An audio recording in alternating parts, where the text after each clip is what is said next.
Why are we sleeping with the enemy, writing them love letters, dining with them in Swiss palaces, while they chant death to America, while they dance with the devil as the main sponsor of terrorism and death around the world? Why are we so desperate to put a ring on Iran's finger and engage them on the nuclear issue? All the while spurning our one loyal and true ally, Israel. Why, Mr. President? So young Iranians can get jobs?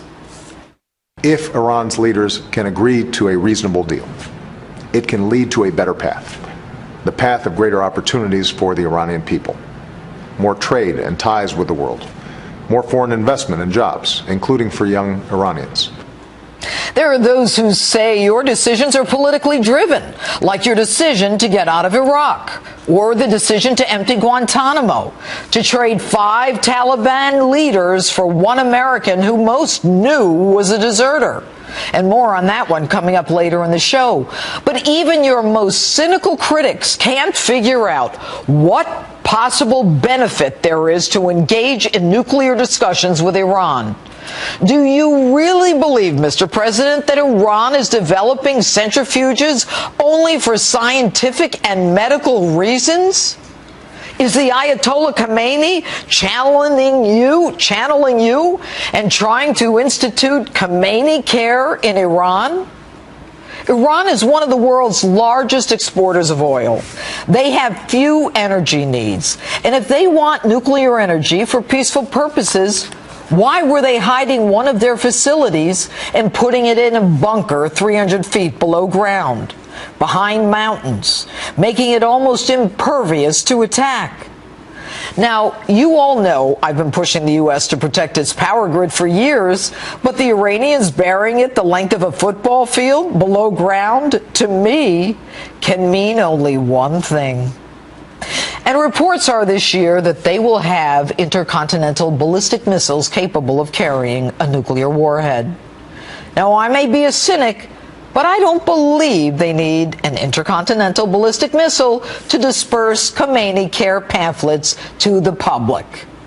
And by the way, Iran is also ramping up its seafaring capabilities with the building of one of the world's largest naval fleets. And the commander of the Islamic Revolutionary Guard said, the Americans and our enemies cannot stand up against the Islamic system's deterrence power, no matter how hard they try. And now we hear that the agreement might not even be put in writing.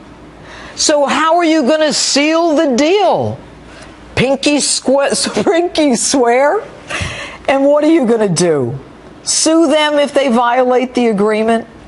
Even the man you trusted enough to appoint as your Secretary of Defense, Leon Panetta, said the Iranians just can't be trusted.